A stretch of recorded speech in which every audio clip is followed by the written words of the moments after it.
The death of Charlie Kirk reminds us all that political violence is never, was never, and never will be okay. Not just in my opinion, but it's just common sense if you ask me.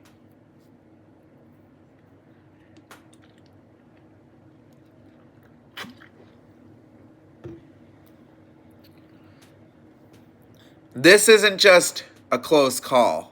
This is an assassination. Last year in Butler, Pennsylvania,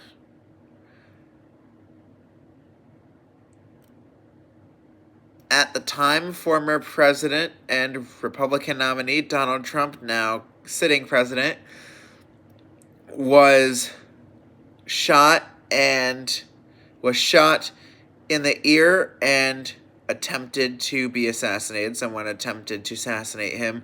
But this is not an assassination attempt. This is a straight-on assassination. I've been talking about this a lot on social media. Assassination culture is very real.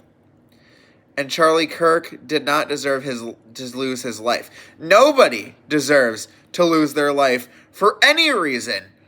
Whether a political figure, a religious leader, or religious advocate, if you're a vegan protester, or anything, you just don't deserve to be shot. The photo of Charlie Kirk's young daughter hugging him after he got shot, trying to get him to hold on to his life, will forever haunt me and is one of the most haunting images that I've ever seen. Sorry, I'm trying to hold it together. It just pains me to see this happen. I know that I'm a more right-wing leaning person and I'm a big Trump supporter, but I just don't advocate for this happening to anyone. There were a lot of Republicans calling for the death of Joe Biden when he was president, and I didn't support that. I said Joe Biden is a human being. A lot of people call for the death of socialists on the right, people like Bernie Sanders, and I don't support the idea of assassinating Bernie Sanders either, and he's Democratic. Some people have even sent death threats to unpopular Democratic governors like Gavin Newsom, and even my own governor, J.B. Pritzker, and I've never been okay with it. I am not a fan of any of those people. Not Gavin Newsom, not J.B. Pritzker. I do think there are some redeeming qualities in Bernie Sanders, to be honest. Hate me for that, Republicans, but I will say he has some good ideas from time to time. But I just do not condone political violence on any side of the political aisle. But it seems to be a more left-wing thing now, where people on the left have been more violent lately, and that's the reason that I don't support people on the left anymore. I used to identify as a Democrat in 2016 and 2020, but I stopped voting for them because of their tendency to be more politically violent. I mean, even the Democratic candidates are that way, because a lot of Democrats back in 2024 that were sitting in the Senate or the Congress or House of Representatives were calling for these deaths by calling Trump Hitler, by calling him a Nazi. When you say things like that, a mentally unwell person like Thomas Matthew Crooks, who I'm pretty sure is mentally unwell, will take that as a call to action and act out these wicked visions, right? And it's disgusting. And yes, right-wing people can be politically violent, but I've seen more of it on the left in recent years. And if you are somebody advocating for the death of Charlie Kirk, I don't care if you take this as an insult, but you are fucked up in the head and you need to get some help.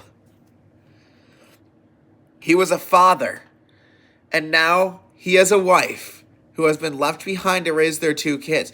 He was a father, too, and he has 2 young kids now left alone in the world because of some demonic, evil fucking crook who is at large, by the way, who has not been caught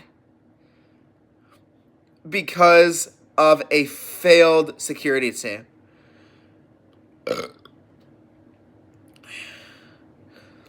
Let me make this clear. You can disagree with Charlie Kirk and his political views, and I can say he has said some things at his debates that are quite honestly a bit controversial. I agree with Kirk on a lot of things. I pretty much agree with him politically, but sometimes the way that he expressed that was a little too much, a little extreme, sure. But he definitely did not deserve for his life to end prematurely at the age of 31 years old. And it's fucked up that there are people advocating for this. Even news networks like MSNBC have advocated for this shit, which I am going to show you the clip soon because it's disgusting. And I will show you what MSNBC said.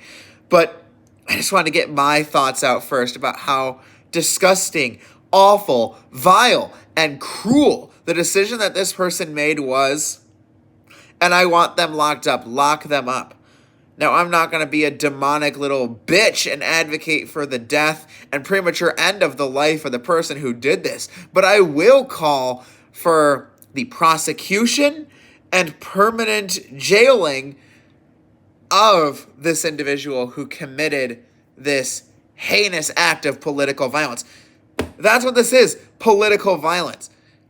You can't convince me otherwise. You can't twist this and spin this awful shit into being a positive.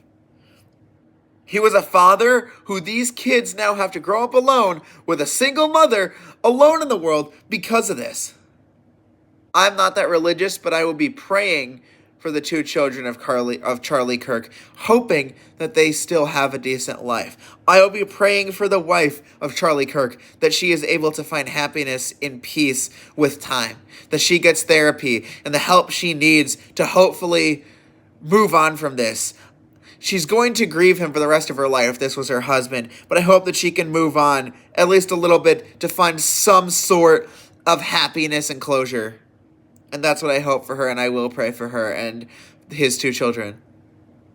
Now, let me get into the disgusting, vile, evil rhetoric of MSNBC News. But following up on what was just said, he's been one of the most divisive, especially divisive younger figures in this, who is constantly sort of pushing this sort of hate speech or sort of aimed at certain groups. I always go back to hateful thoughts lead to hateful words, which then lead to hateful actions. And I think that's the environment we're in, that people just, you can't stop with these sort of awful thoughts you have and then saying these awful words and not expect awful actions to take place. I have no words.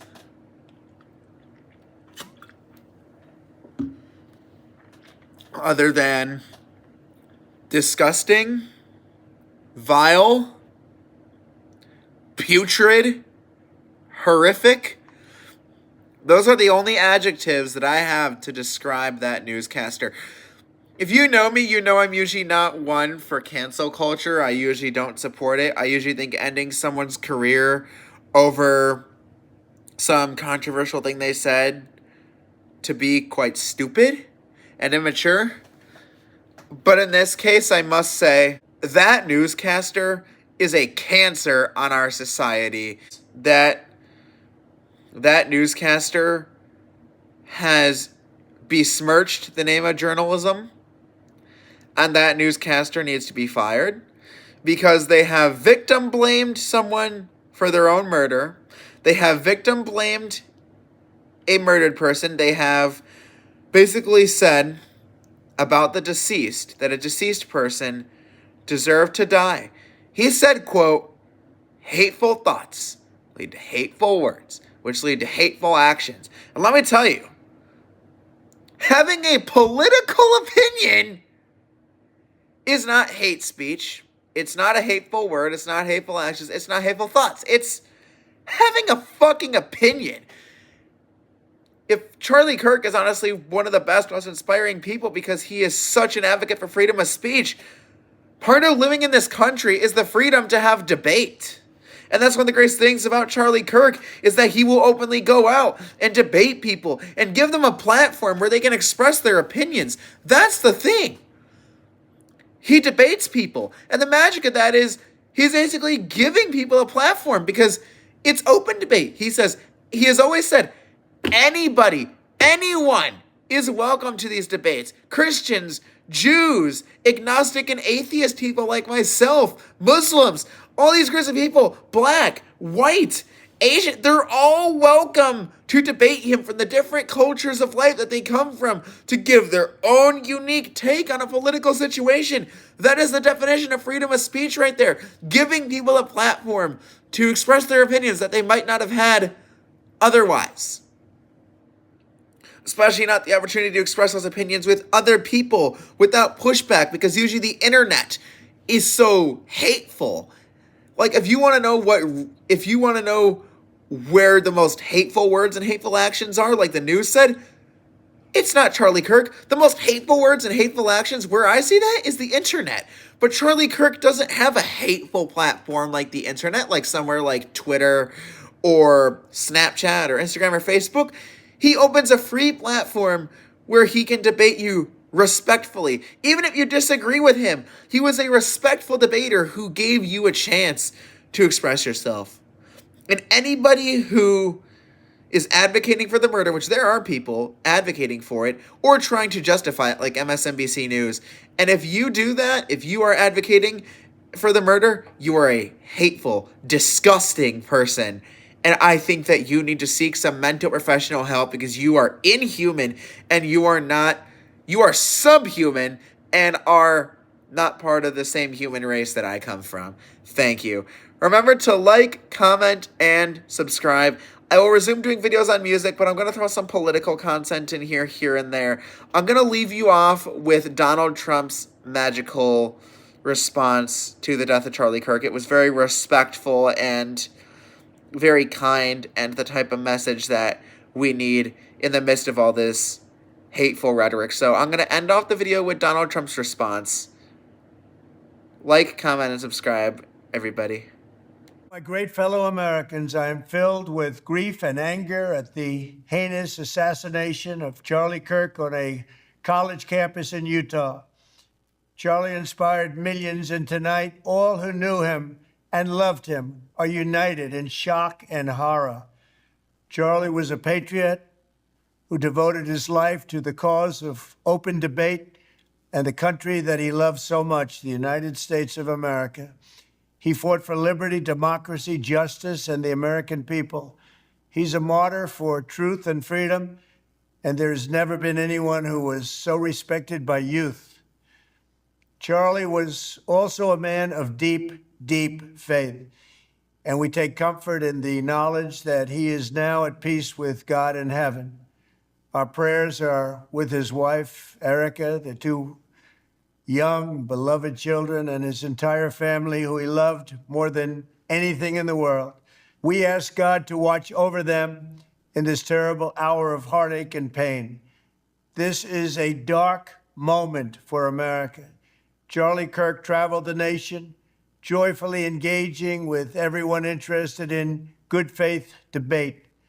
His mission was to bring young people into the political process, which he did better than anybody ever, to share his love of country and to spread the simple words of common sense. On campuses nationwide, he championed his ideas with courage, logic, humor, and grace. It's a long past time for all Americans and the media to confront the fact that violence and murder are the tragic consequence of demonizing those with whom you disagree day after day, year after year, in the most hateful and despicable way possible. For years, those on the radical left have compared wonderful Americans like Charlie to Nazis and the world's worst mass murderers and criminals. This kind of rhetoric is directly responsible for the terrorism that we're seeing in our country today, and it must stop right now. My administration will find each and every one of those who contributed to this atrocity and to other political violence, including the organizations that fund it and support it, as well as those who go after our judges, law enforcement officials, and everyone else who brings order to our country. From the attack on my life in Butler, Pennsylvania last year, which killed a husband and father, to the attacks on ICE agents to the vicious murder of a healthcare executive in the streets of New York, to the shooting of House Majority Leader Steve Scalise and 3 others. Radical left political violence has hurt too many innocent people and taken too many lives. Tonight, I ask all Americans to commit themselves to the American values for which Charlie Kirk lived and died, the values of free speech, citizenship, the rule of law, and the patriotic devotion and love of God. Charlie was the best of America, and the monster who attacked him was attacking our whole country. An assassin tried to silence him with a bullet, but he failed because together we will ensure that his voice, his message, and his legacy will live on for countless generations to come.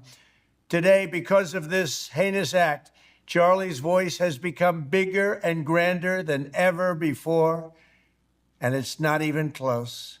May God bless his memory. May God watch over his family. And may God bless the United States of America. Thank you.